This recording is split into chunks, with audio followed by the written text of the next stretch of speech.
ಶಾಸಕ ಬಿ.ಆರ್. ಪಾಟೀಲ್ ಅವರ ಒಂದು ವಿಡಿಯೋ ವೈರಲ್ ಆಗಿರುವ ವಿಚಾರಕ್ಕೆ ಸಂಬಂಧಪಟ್ಟಂತೆ ಸಿದ್ದರಾಮಯ್ಯ ಲಕ್ಕಿ ಲಾಟರಿ ಹೊಡೆದು ಸಿಎಂ ಆಗಿದ್ದಾರೆ. ಸಿದ್ದರಾಮಯ್ಯ ಅವರು ಲಕ್ಕಿ, ಅವರು ಲಾಟರಿ ಹೊಡೆದು ಸಿಎಂ ಆಗಿದ್ರು. ಕೆಲವರಿಗೆ ಗಾಡು ಇದ್ದಾರೆ, ಗಾಡ್ ಫಾದರ್ ಕೂಡ ಇದ್ದಾರೆ. ನನಗೆ ಗಾಡ್ ಫಾದರು ಇಲ್ಲ, ನನಗೆ ಸಿದ್ಧಾಂತವೇ ನನ್ನ ಗಾಡ್ ಫಾದರ್. ಸಿಎಂ ಬದಲಾವಣೆ ಬಗ್ಗೆ ಮಾತನಾಡುವಂತಹ ಶಕ್ತಿ ನನಗಿಲ್ಲ.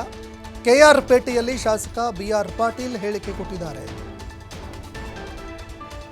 ಇನ್ನು ವೈರಲ್ ಆಗಿರುವಂತಹ ವಿಚಾರಕ್ಕೆ ಸಂಬಂಧಪಟ್ಟಂತೆ ಈಗ ಸ್ಪಷ್ಟೀಕರಣ ಕೊಟ್ಟಿದ್ದಾರೆ.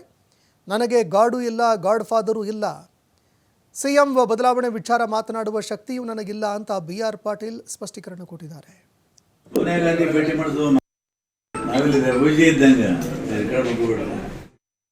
ಆ ಸಂಸ್ಕೃತಿಯಿಂದ ಬಂದಂತವನಲ್ಲ. ನಮ್ಗೆ ಗಾಡ್ ಫಾದರ್ ಯಾರೂ ಇಲ್ಲ. ನಮಗೆ ಸಿದ್ಧಾಂತವೇ ಗಾಡ್ ಫಾದರು, ವಿಚಾರವೇ ಗಾಡ್ ಫಾದರು. ನಾನು ಸಿದ್ದರಾಮಯ್ಯ ಬಂದದ್ದು ರೈತ ಚಳವಳಿ ಮುಖಾಂತರ ರಾಜಕಾರಣದಲ್ಲಿ. ನಂಜುಂಡಸ್ವಾಮಿಯವರು ನಮ್ಮನ್ನೆಲ್ಲ ಈ ಥರ ಹುರಿದುಂಬಿಸದೆ ಹೋಗಿದ್ರೆ ನಾವು ರಾಜಕಾರಣದಲ್ಲಿ ಸಿದ್ದರಾಮಯ್ಯನೂ ಬರ್ತಿರಲಿಲ್ಲ, ನಾನು ಬರ್ತಿರಲಿಲ್ಲ. ಆನಂತರ JP ನಮಗೆ ಆದರ್ಶ ಆದರು, ಗಾಂಧಿ ಆದರು. ಈ ಥರ ಕೆಲವು ಆದರ್ಶಗಳನ್ನು ಮೆಚ್ಚಿ ಬಂದಂಥವ್ರು. ನಮಗೆ ಗಾಡ್ ಫಾದರ್ ಯಾರೂ ಇಲ್ಲ.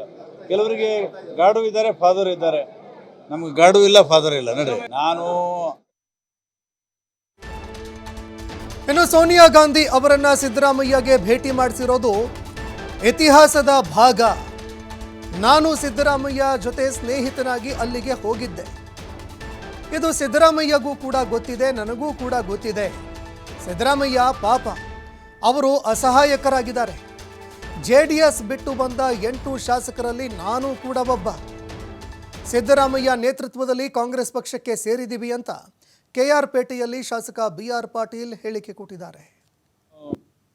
ಯಾಕೆ ಹೇಳಿದೆ ಅಂದರೆ, 8 ಜನ ಶಾಸಕರು JDSಲಿಂದ ಬಿಟ್ಟು ಹೋದವರಲ್ಲೇ ನಾನು ಒಬ್ಬ. ಸಿದ್ದರಾಮಯ್ಯವ್ರ ನೇತೃತ್ವದಲ್ಲಿ ನಾವು ಕಾಂಗ್ರೆಸ್ ಸೇರಿದ್ದೀವಿ. 8 ಜನ ಒಬ್ಬೊಬ್ಬರು ತೀರ್ಕೊಂಡ್ರು. ಕೆಲವರೆಲ್ಲ ಮಂತ್ರಿ ಆಗಿದ್ದಾರೆ. ಸಿದ್ದರಾಮಯ್ಯ ಲಕ್ಕಿ ಲಾಟ್ರಿ ಹೊಡೆದ, ಅದಕ್ಕೆ ಹೇಳಿದ್ದೇನೆ ಮುಖ್ಯಮಂತ್ರಿ ಆದರು. ಯಾಕೆ ಹೇಳಿದೆ ಅಂದರೆ, 8 ಜನ ಶಾಸಕರು JDSಲಿಂದ ಬಿಟ್ಟು ಹೋದವರಲ್ಲೇ ನಾನು ಒಬ್ಬ. ಸಿದ್ದರಾಮಯ್ಯವ್ರ ನೇತೃತ್ವದಲ್ಲಿ ನಾವು ಕಾಂಗ್ರೆಸ್ ಸೇರಿದ್ದೀವಿ. 8 ಜನ ಒಬ್ಬೊಬ್ಬರು ತೀರ್ಕೊಂಡ್ರು. ಕೆಲವರೆಲ್ಲ